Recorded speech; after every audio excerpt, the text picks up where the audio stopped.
Welcome to the Slop Temple. We pray this video helps. You start by signing into OneDrive with your Microsoft account, enter your email and password and tap Sign In.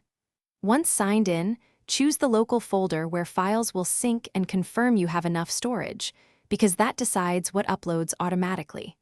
Make sure to allow OneDrive permissions for files and camera upload if prompted. Once done, OneDrive will create a local OneDrive folder.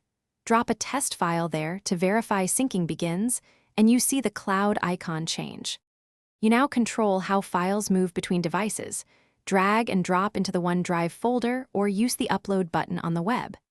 In Settings under Account, tap Choose Folders to pick which folders sync to this device. This prevents unnecessary downloads. Enable Files on Demand to see all files without storing them locally, which saves disk space. Once set, OneDrive will show status icons, syncing, available online, or always keep on this device, so you know where each file resides. You finish by sharing and protecting your work. Right-click any file or folder, choose Share, set View or Edit permissions, and copy the link.